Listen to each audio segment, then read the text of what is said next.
رب اشرح لي صدري ويسر لي امري واحلل عقدة من لساني يفقهوا قولي رب زدني علما رب زدني علما رب زد فزد آمين ثم آمين. اللهم صل على سيدنا ومولانا محمد بعدد كل ذرة مئة ألف مرة وعلى آله وأزواجه وآبائه وصحبه وبارك وسلم وصل عليه. السلام علیکم ورحمۃ اللہ وبرکاتہ. اللہ کے فضل و احسان سے آج ہم سورہ احزاب کی تکمیل کے قریب ہیں اور آج ہم آیت نمبر 69 سے لے کے آیت نمبر 73 تک اللہ تعالیٰ کے پیغام کو سنیں گے، پڑھیں گے اور جاننے کی کوشش کریں گے کہ اللہ تعالیٰ نے ان آیات میں کیا ارشاد فرمایا، اور ان آیات کو مکمل کرنے پر ہی انشاءاللہ ہماری سورہ احزاب مکمل ہو جائے گی، اور اس کے بعد پھر اگلا آپ کو بتا دیا جائے گا کہ ہم کس سورت کا آغاز کر رہے ہیں. تو آج یہ ہمارا سورہ احزاب کا اختتامی اور آخری سبق ہے. اس میں اللہ تعالیٰ نے ارشاد فرمایا اعوذ باللہ السمیع العلیم من الشیطان الرجیم بسم اللہ الرحمن الرحیم. یا ایھا الذین آمنوا لا تکونوا کالذین آذوا موسیٰ فبرأہ اللہ مما قالوا وکان عند اللہ وجیہا. یا ایھا الذین آمنوا، اے ایمان والو، لا تکونوا کالذین، ان لوگوں کی طرح نہ ہو جانا، لا نہیں، تکونوا تم ہونا، تم نہ ہونا، کالذین ان لوگوں کی طرح، آذوا جنہوں نے اذیت دی، جنہوں نے ستایا، تکلیف دی موسیٰ علیہ السلام کو. فبرأہ اللہ، واپس برأ برات عطا فرمائی، نجات عطا فرمائی، بری کر دیا، وہ ان کو اللہ نے، مما اس چیز سے، قالو جو وہ کہتے تھے. وَكَانَ عِندَ اللَّهِ وَجِيهًا، اور کانا تھے عند اللہ، اللہ کے ہاں، وجیہن بہت عزت والے، بہت معزز اور بہت رتبے اور وقار والے. یا ایھا الذین آمنوا لا تکونوا کالذین آذوا موسیٰ فبرأہ اللہ مما قالوا وکان عند اللہ وجیہا. اے ایمان والو، ان لوگوں کی طرح نہ ہو جانا جنہوں نے موسیٰ علیہ السلام کو اذیت پہنچائی تھی، تو اللہ نے موسیٰ کو ان کی تہمت سے بری کر دیا اور وہ اللہ کے نزدیک معزز تھے. اگلی آیت میں ہم جاتے ہیں، آیت نمبر 70 میں ارشاد فرمایا یا ایھا الذین آمنوا اتقوا اللہ وقولوا قولا سدیدا.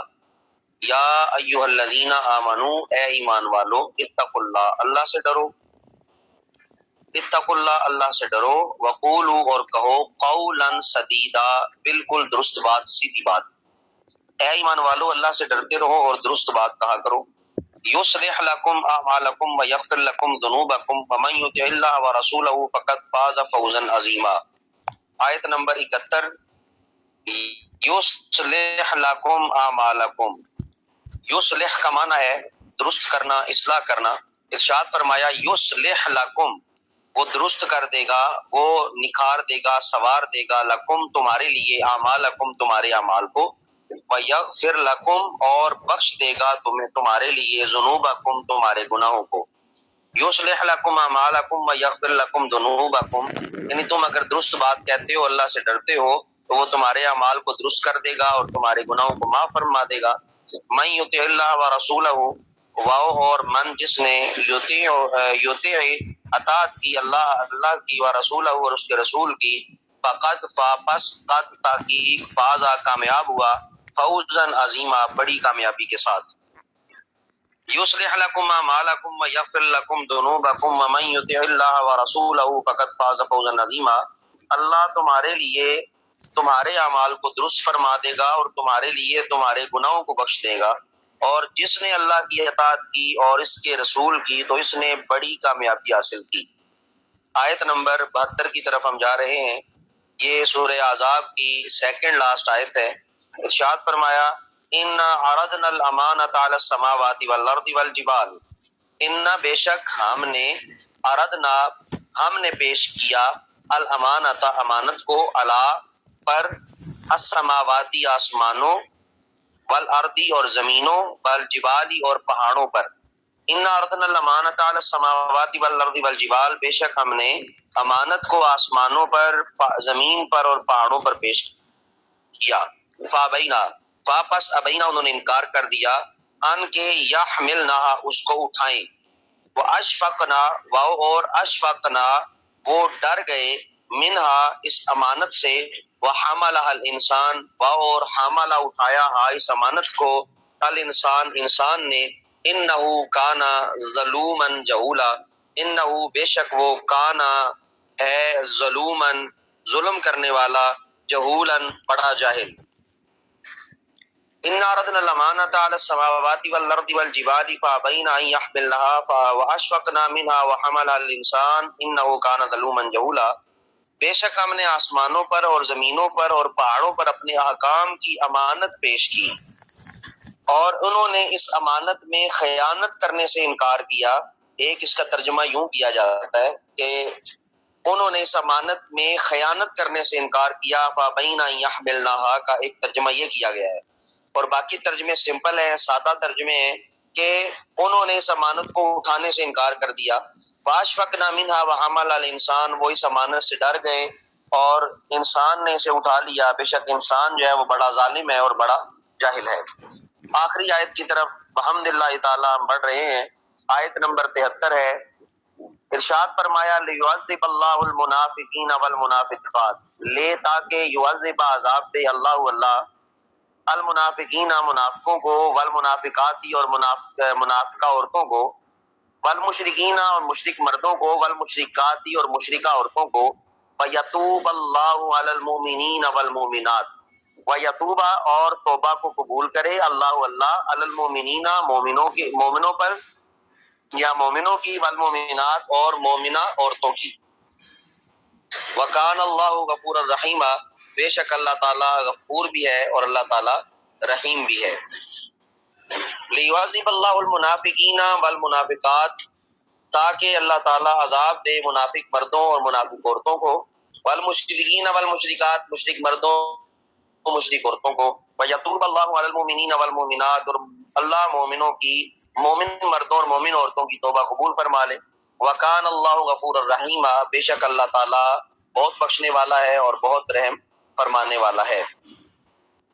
تو یہ جو آیات آپ نے پڑھی بحمداللہ تعالیٰ، ان کے ساتھ ہمارا سورہ احزاب کا یہ حصہ مکمل ہوتا ہے۔ ہم نے اس پارے کے 6 رکوع پڑھ لیے، یعنی 22ویں پارے کے 6 رکوع ہم نے پڑھے، اور اس سورہ کے ہم نے 9 رکوع پڑھے۔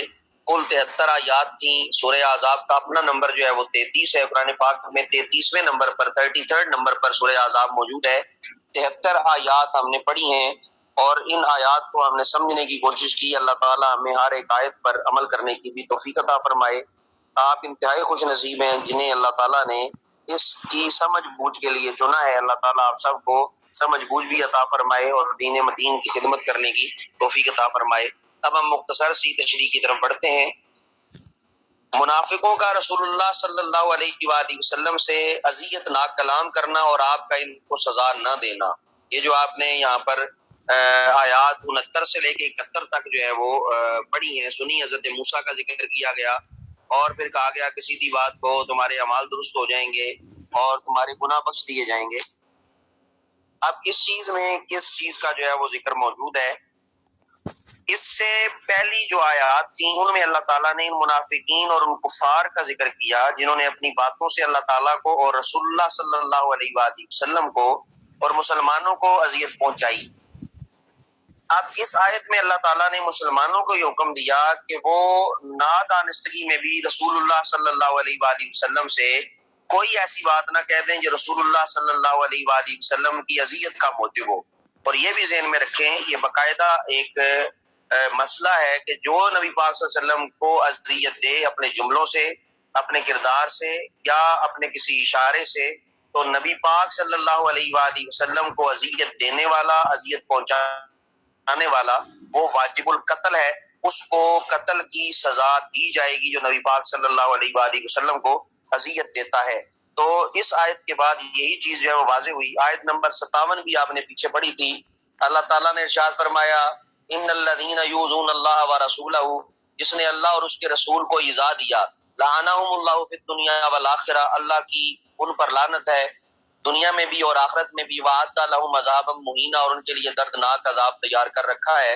تو یہ جو چیزیں ہم پڑھ رہے ہیں ان سے ایک ہی مسئلہ ثابت ہوا کہ نبی پاک صلی اللہ علیہ وآلہ وسلم کی شان میں ادنا سا بھی بے ادبی کا جملہ بولنا یہ انسان کے ایمان کو بھی لے جائے گا اور انسان کی زندگی کو بھی لے جائے گا، اور نبی پاک صلی اللہ علیہ وسلم کو اذیت پہنچانے والا جو ہے وہ واجب القتل ہوتا ہے۔ اس میں کسی قسم کی کوئی دوسری رائے موجود نہیں ہے۔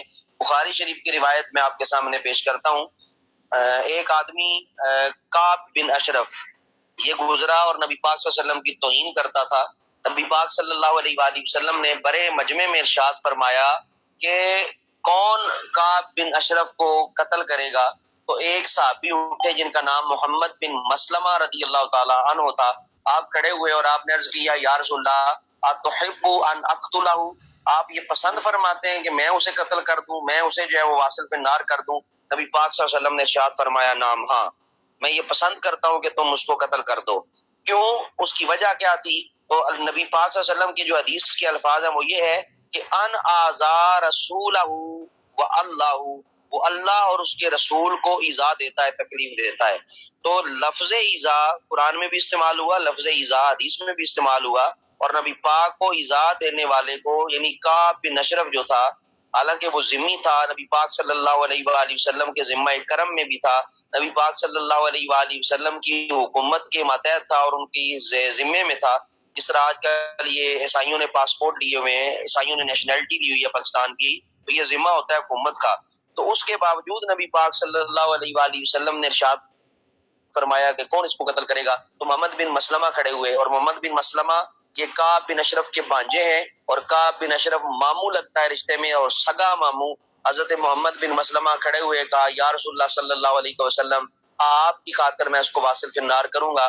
حضرت محمد بن مسلمہ رضی اللہ تعالیٰ عنہ نے اس کو واصل فی النار بھی کیا، اور نبی پاک صلی اللہ علیہ وآلہ وسلم سے جو ہے وہ داد و تحسین بھی حاصل کی۔ آپ اس روایت کو جو ہے وہ خود بھی پڑھ سکتے ہیں، بخاری شریف کی یہ روایت ہے۔ اگر آپ گوگل پہ جا کے لکھیں گے حدیث کا نمبر تو یہ حدیث پاک تو طویل ہے، یہ خود آ جائے گی۔ بخاری شریف کی روایت ہے 4037، حضرت جابر بن عبداللہ انصاری راوی ہیں۔ 4037 یہ حدیث کا نمبر ہے۔ محمد بن مسلمہ 4037 یہ حدیث پاک آپ خود پڑھ لیجیے گا آرام سے، تاکہ آپ کو یہ چیز سمجھ آ جائے۔ وقت نہیں کہ میں زیادہ اس بات میں الجھوں۔ مسلمانوں کی جن باتوں سے رسول اللہ صلی اللہ علیہ وآلہ وسلم کو اذیت پہنچتی تھی، اس میں دو قول ہیں۔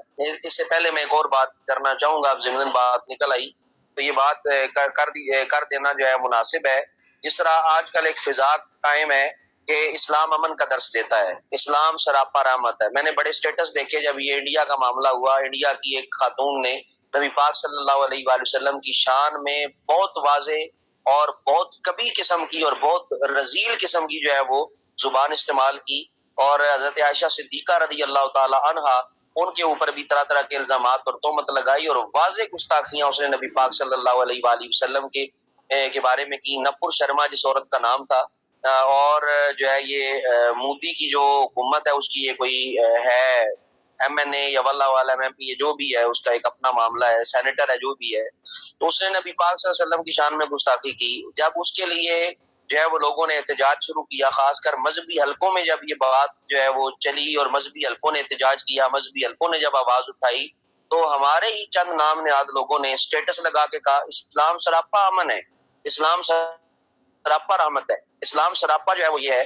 یعنی اتنے بے غیرت ہم ہو گئے، اور اتنے جو ہے وہ ہم جو ہے وہ دران ہو گئے کہ ہمیں شرم نہیں، ہمیں حیا نہیں۔ اگر ہمارے والدین کے بارے میں کوئی بات کرے تو ہم جو ہے وہ اگلے کی مٹی بھی جو ہے وہ دروازے کی اکھیڑ کے باہر پھینکتے ہیں۔ تو نبی پاک صلی اللہ علیہ وسلم کی ذات کی جب باری آئی تو پھر یہ صرف کیا ہے کہ مذہبی لوگوں کے ساتھ مخالفت، مذہبی لوگوں کے ساتھ جو ہے وہ اناد بغض کی وجہ سے کہا گیا نہیں اسلام امن کا درس دیتا ہے، ان دہشت گردوں کو کون بتائے گا، اور یہ پاکستان میں عشق رسول کے سرٹیفکیٹ کون تقسیم کرتا ہے، یہ اسٹیٹس لگائے گئے۔ اور پیچھے پوری ایک لابی تھی، پورا ایک طبقہ تھا، میں نام نہیں لینا چاہتا، لیکن یہ ایسے بے غیرت لوگ ہیں، انہیں شرم نہیں آتی، انہیں حیا نہیں آتی کہ نبی پاک صلی اللہ علیہ وآلہ وسلم کی ناموس کی بات آئے تو اس طرح کی بات کرنا۔ کیا تم نے کلمہ نہیں پڑھا ہوا؟ کیا تم نبی پاک کے کلمے کے نام پہ نہیں کھا رہے؟ کیا تم نبی پاک صلی اللہ علیہ وآلہ وسلم کی تعریف و توصیف کر کے اور بہت کچھ لکھ کے تم کیا پھر بھی ان کے بارے میں ایک دو جملے بھی ادا نہیں کر پا رہے؟ تو یہ بغیرتی نہیں تو اور کیا ہے، کیونکہ حدیث پاک ہے لا دین لمن لا غیرت لہ، جس کے اندر غیرت دینی موجود نہ ہو اس کے اندر دین بھی موجود نہیں ہوتا۔ تو اللہ تعالی ہمیں سمجھنے کی اور شعور کی دولت عطا فرمائے۔ ہر ایک مسئلہ مولویوں کا مسئلہ نہیں ہوتا، ہر ایک مسئلہ دہشت گردی کا نہیں ہوتا، کوئی عزت کی بات بھی ہوتی ہے، کوئی ناموس کی بات بھی ہوتی ہے، کوئی پیار کی بات ہوتی ہے۔ تمہیں اپنے لیڈر عزیز ہیں، تمہیں اپنے والدین عزیز ہیں، لیکن حدیث پاک کیا ہے لا یؤمن احدکم حتی اکون احب الیہ من والدہ وولدہ والناس اجمعین، تم اس وقت تک ایمان والے نہیں ہو سکتے جب تک والدین سے بڑھ کے مصطفیٰ سے پیار نہ کر لو، اولاد سے بڑھ کے مصطفیٰ سے پیار نہ کر لو، مال و جان سے بڑھ کے مصطفیٰ سے پیار نہ کر لو۔ تو ہم کیوں نہ کہیں نماز اچھی، روزہ اچھا، زکوٰۃ اچھی، حج اچھا، مگر میں باوجود اس کے مسلمان ہو نہیں سکتا نہ جب تک کٹ مروں میں خواجہ بطحا کی عزت پر، خدا شاہد ہے کامل میرا ایمان ہو نہیں سکتا۔ تو نبی پاک صلی اللہ علیہ وسلم سے زیادہ کون اسلام پسند تھا؟ نبی پاک خود حکم فرما رہے ہیں کعب بن اشرف کو مارو، تو حضرت محمد بن مسلمہ نے واصل سے نار کیا۔ بخاری ہی کی روایت ہے، مشکات شریف کے کتاب المعجزات کے اندر وہ روایت موجود ہے، حضرت عبداللہ ابن عتیق رضی اللہ تعالیٰ عنہ، آپ اس کے راوی ہیں، بلکہ حضرت عبداللہ ابن عتیق ہی کے بارے میں یہ روایت ہے۔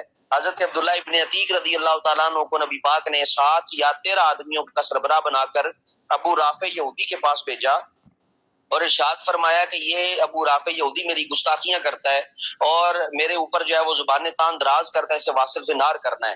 تو نبی پاک صلی اللہ علیہ وآلہ وسلم کے یہ جانثار پہنچے، وہاں پر جا کر اسے واصل سے نار کیا، اور جب واپس پلٹنے لگے عبداللہ ابن عتیق جو ہے وہ سیڑھیوں کا خیال نہ رکھ سکے، آپ نے سمجھا کہ سیڑھیاں ختم ہو گئیں، ایک آدھ اس کا جو ہے وہ حصہ باقی تھا، اور آپ نے جو ہی قدم رکھا پاؤں پھسلا اور آپ کی ٹانگ ٹوٹ گئی۔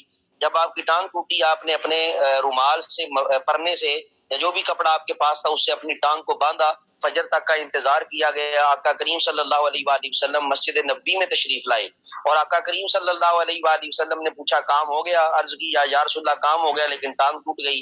آپ نے ارشاد فرمایا ابسط رجلک، اپنی ٹانگ کو میرے سامنے کرو، تو بسط رجلی، حضرت عبداللہ ابن عتیق فرماتے ہیں میں نے اپنی ٹانگ کو سیدھا کیا، آقا نے اس کے اوپر اپنا دست شفقت پھیرا، اور جو ہی دست شفقت پھیرا اللہ تعالیٰ نے ٹوٹی ہوئی ہڈی کو جوڑ دیا، اور آپ نے ارشاد فرمایا لم اشتقتها قط، مجھے اس میں ایک ذرہ برابر بھی کوئی درد محسوس نہ ہوا۔ جب سے نبی پاک نے ہاتھ لگایا ہے اللہ نے ایسی شفا دی، مجھے کبھی درد ہی محسوس نہیں ہوا کہ میری ٹانگ ٹوٹی ہوئی ہے۔ تو یہ نبی پاک صلی اللہ علیہ وآلہ وسلم کی ذات ہے، ان سے بڑا رحمت للعالمین اور کوئی ہو سکتا ہے؟ ان سے بڑا کوئی امن پسند ہو سکتا ہے؟ ان سے بڑا کوئی اسلام پسند ہو سکتا ہے؟ جب نبی پاک خود ارشاد فرماتے ہیں میرے گستاخ کا کام تمام کر دو، تو پھر تم کیوں اس طرح جو ہے وہ اذیت ناک جو ہے وہ جملے جو ہے وہ کہتے ہو؟ اگر جو ہے وہ میرے منہ میں بات آتی ہے رک جاتی ہے، میں کہنا نہیں چاہتا، لیکن پھر بھی جو ہے صرف اتنا کہوں گا، کروں تیرے نام پہ جاں فدا، نہ بس ایک جاں دو جہاں فدا، دو جہاں سے بھی نہیں جی برا، کروں کیا کروڑوں جہاں نہیں، کروں مدح اہل دول رضا، پڑے اس بلا میں میری بلا، میں گدا ہوں اپنے کریم کا میرا دین پارا نہ نہیں۔ تو اذیت دینے والی کی سزا کیا ہے؟ اذیت دینے والی کی سزا موت ہے۔ اسی لیے مسلم شریف کی روایت حضرت علی راوی ہیں من سبا نبیا فاقتلوہ ومن سبا اصحابی فاجلدوہ، جو نبی پاک صلی اللہ علیہ وآلہ وسلم کی گستاخی کرے اس کی سزا موت ہے، اور نبی پاک صلی اللہ علیہ وسلم نے فرمایا جو میرے اصحاب کی توہین کرے، جو میرے اصحاب پر تبرہ کرے، اسے جو ہے وہ کوڑے مارے جائیں۔ تو یہ نبی پاک صلی اللہ علیہ وآلہ وسلم کا فرمان موجود ہے، اور اس حوالے سے جو ہے وہ کافی ساری جو ہے وہ چیزیں موجود ہیں۔ امام مالک علیہ الرحمہ نے ارشاد فرمایا من شاتم النبی من الیہود والنصارى قتل، جو نبی پاک صلی اللہ علیہ وآلہ وسلم کی یہودیوں میں سے، عیسائیوں میں سے کوئی توہین کرے یا وہ نبی پاک صلی اللہ علیہ وسلم کو برا بلا کہے، قتل، اسے قتل کیا جائے گا، الا ان یسلم، مگر یہ کہ وہ اسلام قبول کر لے تب چھوڑ دیا جائے گا، اگر وہ اسلام قبول نہیں کرتا اسے قتل کر دیا جائے گا۔ اور ہمارے لیڈر کیا کہتے ہیں کہ یہ جو 295C ہے یہ پاکستان میں لگتا ہے، باہر نہیں لگتا، غیر مسلموں میں نہیں لگتا۔ ان کی عقل کو اللہ جانے کیا ہو گیا، یہ یا تو پیسے کی بھرمار ہے یا انہوں نے اپنا دین بیچ دیا، انہیں بات سمجھ نہیں آتی، اور انہیں نبی پاک صلی اللہ علیہ وسلم کی ناموس سے آگے کوئی چیز نظر نہیں آتی۔ یہ آج سے تو یہ نہیں ہو رہی، یہ صدیاں پہلے بھی اسی طرح ہوتا رہا، اور نبی پاک صلی اللہ علیہ وسلم سے پہلے جتنے انبیاء گزرے ان کی یہ کفار توہین کرتے رہے۔ نبی پاک صلی اللہ علیہ وسلم نے انہیں بٹھا کے سمجھانے کی کوشش نہیں کی۔ نبی پاک صلی اللہ علیہ وآلہ وسلم نے OIC کی کانفرنس نہیں بلوائی ادھر کہ آؤ میں تمہیں بتاؤں سمجھاؤں نبی کا مقام کیا ہے، انبیاء کیا ہوتے ہیں، ان کو پہلے بتانا پڑے گا، ان کو پہلے سمجھانا پڑے گا، یا ہم کیس لڑ لیں گے، ہم یہ کر لیں گے۔ یہ سب بہانے بازیاں ہیں، یہ سب ڈرامے بازیاں ہیں، یہ شروع سے گستاخیاں کرتے آئے ہیں۔ اگر آپ کا کبھی اتفاق ہو بائبل پڑھنے کا، اس کے کچھ حصے میں لیکچر کے بعد آپ سے شیئر کروں گا، آپ خود دیکھ لیں، یہ ان کی عادت ہے، یہ ان کی فطرت ہے، عیسائیوں کی، یہودیوں کی، یہ ان کی سرشت کے اندر شامل ہے۔ یہ جب تک کسی نبی کی توہین نہ کرے انہیں اپنے کفر کا مزہ نہیں آتا۔ تو یہ صدیوں پہلے کام چلتا رہا، ان کو سمجھانے کی صرف ایک ہی زبان ہے، نہ OIC ان کو سمجھا سکتا ہے، نہ ان کو اقوام متحدہ سمجھا سکتی ہے، ان کی صرف ایک ہی زبان ہے، اور ایک ہی زبان سے ان کو سمجھایا جا سکتا ہے۔ ان میں سے جو بھی گستاخی کرتا جائے اس کا سر تن سے جدا کرتے جائیں، پھر دیکھیں نبی پاک صلی اللہ علیہ وآلہ وسلم کی ناموس اور عزت کا کس طرح جو ہے وہ یہ انگریز اور یہ عیسائی اور یہودی احترام کریں گے۔ تو صرف ہمارے مسلمانوں کے اندر کچھ کوڑ موجود ہیں جس کی وجہ سے یہ کام نہیں ہوتا کہ محمد سے وفاتوں نے تو ہم تیرے ہیں، یہ جہاں چیز ہے کیا لوہ قلم تیرے ہیں۔ لیکن اس میں ایک اور چیز بھی ذہن میں رکھنی ہے کہ ہم اس جہاں پر یہ قانون موجود ہے، جس طرح پاکستان میں 295C موجود ہے، اس پر کیس دائر کیا جائے اور اس حوالے سے جو ہے وہ گفتگو کی جائے، بتایا جائے، گورنمنٹ کو جو ہے وہ اعتماد میں لیا جائے، تب جا کے اگر گورنمنٹ فیصلہ نہ کرے تو پھر جو ہے وہ عشق اپنا فیصلہ خود کرتا ہے۔ تو سب سے پہلے جو ہے وہ قانون کا راستہ اختیار کرنا چاہیے، پاکستان میں بالخصوص کیونکہ یہ قانون موجود ہے، اور اس میں قانون کا راستہ اختیار کرے۔ جب قانون ساتھ نہ دے اور قانون راستہ اپنا واضح نہ کرے تو پھر عشق کو اپنا راستہ واضح کرنے میں کسی قسم کا کوئی حرج نہیں ہے۔ نماز اچھی، روزہ اچھا، زکوٰۃ اچھی، حج اچھا، مگر میں باوجود اس کے مسلمان ہو نہیں سکتا۔ نہ جب تک کٹ مروں میں خواجہ بطحا کی عزت پر، خدا شاہد ہے کامل میرا ایمان نہیں ہو سکتا۔ تو یہاں پر جو اذیت کی بات کی جا رہی ہے، حضرت موسیٰ کو لوگ اذیت دیتے رہے۔ حضرت موسیٰ علیہ السلام پر آپ کی قوم یہ تہمت لگاتی تھی کہ نعوذ باللہ نعوذ باللہ آپ جو ہے وہ نامرد ہیں، اسی لیے ہمارے سامنے آ کے نہیں نہاتے، کیونکہ حضرت موسیٰ کی قوم برہنہ نہایا کرتی تھی، اور حضرت موسیٰ علیہ السلام جو ہے وہ آپ پردے کے اندر جو ہے وہ نہایا کرتے تھے۔ ایک دن آپ جو ہے وہ داخل ہوئے نہر کے اندر یا ایک تالاب کے اندر، آپ نے نہانے کا ارادہ کیا۔ یہ صحیح بخاری کی بھی روایت ہے، صحیح مسلم کی بھی روایت ہے، مسند احمد کی روایت ہے، حضرت ابو ہریرہ رضی اللہ تعالیٰ عنہ سے مروی ہے۔ آپ نے کپڑے اتار کر ایک پتھر پہ رکھے، اور جب آپ نہا کے باہر نکلے تو پتھر آپ کے کپڑے لے کے توڑ پڑا۔ تو آپ نے ارشاد فرمایا سو بھی حجر، سو بھی حجر، سو بھی حجر، اے پتھر ٹھہر جا میرے کپڑے دے دے، اے پتھر ٹھہر جا میرے کپڑے دے دے۔ آپ نے اس پتھر پر ضربیں لگائیں۔ حضرت ابو ہریرہ رضی اللہ تعالیٰ عنہ فرماتے ہیں حضرت موسیٰ علیہ السلام نے 7 ڈنڈے مارے، ان 7 ڈنڈوں کے نشان اب بھی اس پتھر پر موجود ہیں، اور وہ پتھر جو ہے وہ نشانی کے طور پہ جو ہے وہ صحابہ کرام رضوان اللہ تعالی علیہم اجمعین کو بھی دکھایا گیا۔ تو جب قوم کے سامنے آپ پہنچے تو قوم نے دیکھا کہ آپ میں کسی قسم کا کوئی جسمانی عیب نہیں ہے، تو وہ قوم جو ہے وہ شرمندہ ہوئی۔ آپ نے جو ہے وہ اپنے کپڑے زیب تن کیے، اور آپ وہاں سے جو ہے وہ بڑے ناراضگی کے عالم میں جو ہے وہ تشریف لے گئے، تو اللہ تعالیٰ نے اس طرح ان کو اس تہمت سے بری فرمایا۔ یہ اس کی طرف اشارہ ہے۔ تو لا تکونوا کالذین آذوا موسیٰ، کہ موسیٰ علیہ السلام کو جن لوگوں نے اذیت دی ان لوگوں کی طرح نہ ہونا۔ تم اپنے نبی میں بھی عیب تلاش نہ کرتے رہنا، جس طرح آج کی امتی عیب تلاش کرتے ہیں، حاضر ناظر ہے یا نہیں، علم غیب ہے یا نہیں، یہ اختیار ہے یا نہیں، یہ دیتے ہیں یا نہیں، یہ لیتے ہیں یا نہیں۔ تو فرش والے تیری شوکت کا علو کیا جانے، خسروا عرش پہ اڑتا ہے پھریرا تیرا، مالک کونین ہے گو پاس کچھ رکھتے نہیں، دو جہاں کی نعمتیں ہیں ان کے خالی ہاتھ میں۔ تو اللہ تعالیٰ نے اسی لیے ارشاد فرمایا ان لوگوں کی طرح نہ ہونا جنہوں نے موسیٰ کو تکلیف دی، یہ نہ ہو تم بھی اپنے نبی کو اذیت دینا شروع کرو، تکلیف دینا شروع کرو۔ تو اللہ تعالیٰ کی بارگاہ میں حضرت موسیٰ علیہ السلام کا مقام کیا ہے؟ حضرت موسیٰ علیہ السلام جو ہیں وہ وجی ہیں، اللہ تعالیٰ کی بارگاہ میں بڑے برگزیدہ بندے ہیں۔ وجی کا معنی ہوتا ہے، وجی جو ہے یہ نکلا ہے چہرے سے، وجہ کا معنی ہے چہرہ، اور وجی اس شخص کو کہتے ہیں جس کا چہرہ کسی کے نزدیک قدر و منزلت والا ہو، اور وہ شخص اس کے نزدیک معزز اور مکرم ہو، اور وہ اس کی کوئی بات رد نہ کرتا ہو، ٹالتا نہ ہو، اس کو وجی کہا جاتا ہے۔ گویا حضرت موسیٰ علیہ السلام وہ عظیم رسول اور وہ عظیم نبی ہیں جن کی اللہ تعالیٰ بات نہیں موڑتا تھا۔ اور علامہ محمد بن احمد قرطبی مالکی رحمۃ اللہ تعالی علیہ نے وجی کا جو معنی کیا بیان فرماتے ہیں، جس کی بہت قدر و منزلت ہو، اللہ کے نزدیک اس کا مرتبہ بڑا بلند ہو، اور وہ تعریف اور تحسین اور شرف کا مستحق ہو، اسے جو ہے وہ وجی کہا جاتا ہے۔ یعنی اللہ تعالیٰ نے حضرت موسیٰ علیہ السلام کی یہاں پر تعریف فرمائی کہ اللہ تعالیٰ حضرت موسیٰ علیہ السلام کی وجاہت ذکر کر رہا ہے کہ موسیٰ وہ ہے جس کی میں بات نہیں ٹالتا، مجھے موسیٰ جو ہے وہ پسند ہے، اس کی سیرت پسندیدہ ہے، اس کی سیرت قابل تحسین ہے، تو لہٰذا حضرت موسیٰ علیہ السلام پر کسی قسم کا کوئی عیب جو ہے وہ نہیں ہے۔ آگے ذکر کیا جی بات جو ہے وہ درست کرنی چاہیے، سیدھی بات کرنی چاہیے، بات جو ہے وہ دوگلی نہیں کرنی چاہیے۔ یا ایھا الذین آمنوا اتقوا اللہ وقولوا قولا سدیدا، اے ایمان والو اللہ سے ڈرتے رہو اور سیدھی بات درست بات کہا کرو۔ یہ نہیں کہ باہر کے ملک میں جاؤ تو انگریزوں کو کہو نہیں یہ قانون تو بنائی ہم نے نہیں تھا، اور جب پاکستان میں آؤ تو کہو نہیں یہ قانون بنائی ہم نے تھا۔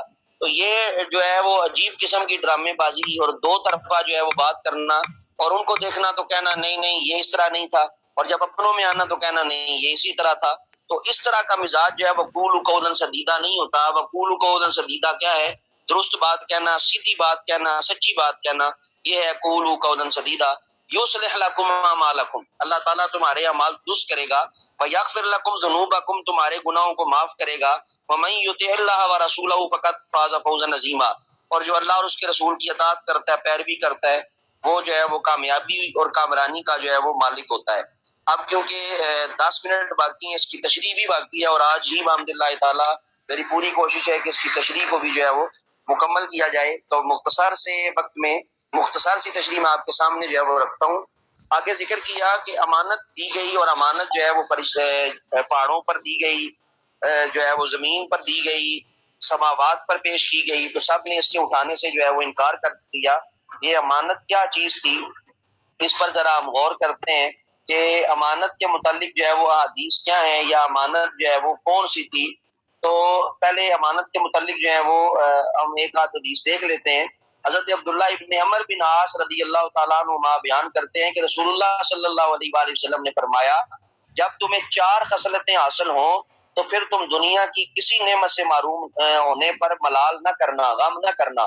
دنیا کی کوئی نعمت تم سے چلی جاتی ہے تو پھر غم نہ کرنا۔ وہ 4 چیزیں کون سی ہیں؟ امانت کی حفاظت کرنا اگر تمہاری خصلت ہے، پھر غم نہ کرنا۔ اچھے اخلاق تمہارے ہیں، پھر جو مرضی جاتا ہے چلا جائے، پھر غم نہ کرنا۔ سچ بولنا، اگر تمہارا کوئی نقصان ہوتا ہے تب بھی برداشت کرنا۔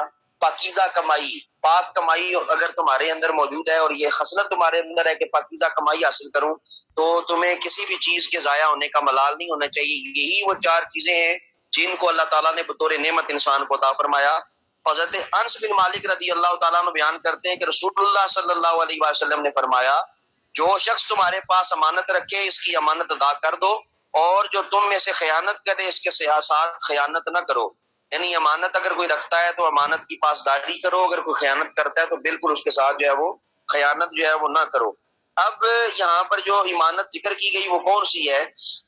جس امانت کو اٹھانے سے انہوں نے انکار کر دیا، آسمانوں نے، زمینوں نے، پہاڑوں نے، وہ امانت کیا ہے؟ حضرت عبداللہ ابن مسعود رضی اللہ تعالیٰ نے فرمایا، نماز پڑھنا، زکوٰۃ ادا کرنا، رمضان کے روزے رکھنا، بیت اللہ کا حج کرنا، سچ بولنا، قرض ادا کرنا، ناپ تول درست کرنا امانت ہے، اور سب سے بڑی امانت لوگوں کی رکھوائی ہوئی چیزوں کو واپس کرنا ہے۔ اور مجاہد نے کہا کہ فرائض اور واجبات ادا کرنا، محرمات سے اور مکروہات سے اجتناب کرنا، یہ امانت تھی۔ یعنی جتنے بھی اللہ تعالیٰ کے شرعی حکم تھے ان شرعی احکامات کو ہو بہو پورا کرنا یہ امانت تھی۔ ان پہاڑوں نے اور زمین نے اور آسمانوں نے اس کو اٹھانے سے انکار کر دیا، امانت میں خیانت کرنے سے انکار کر دیا، لیکن انسان نے اسے اٹھا لیا۔ لیکن انسان افسوس پھر بھی خیانت کرتا ہے۔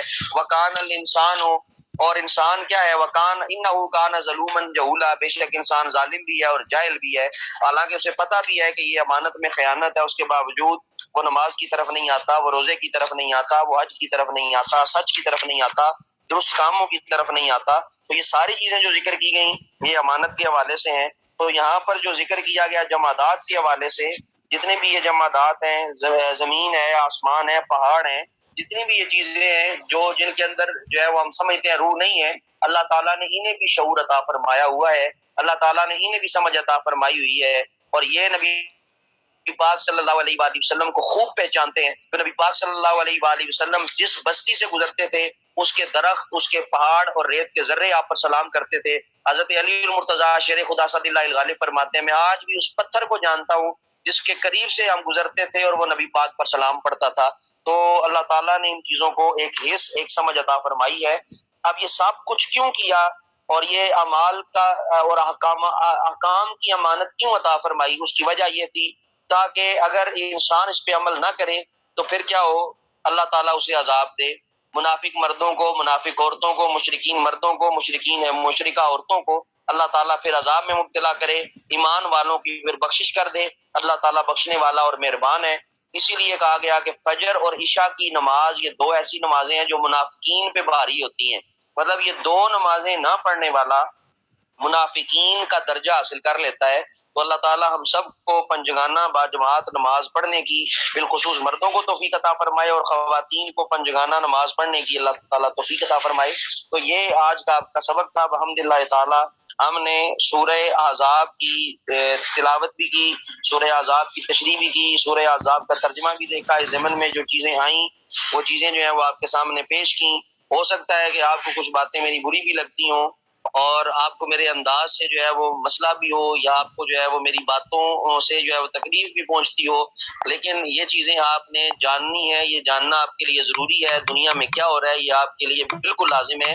اللہ تعالیٰ مجھے اور آپ کو غیرت دینی عطا فرمائے، اور میری صرف یہی کوشش ہے کہ آپ جو ہے وہ غیرت مند مسلمان بنے، اور آپ کا بھی یہی منشور، یہی نظریہ ہونا چاہیے. نماز اچھی، روزہ اچھا، زکوٰۃ اچھی، حج اچھا، مگر میں باوجود اس کے مسلمان ہو نہیں سکتا. نہ جب تک کٹ مروں میں خواجہ بتا کی عزت پر، خدا شاہد ہے کامل میرا ایمان ہو نہیں سکتا. تو اللہ تعالیٰ مجھے بھی اور آپ کو بھی جو کچھ پڑھا اس پر عمل کرنے کی توفیق عطا فرمائے.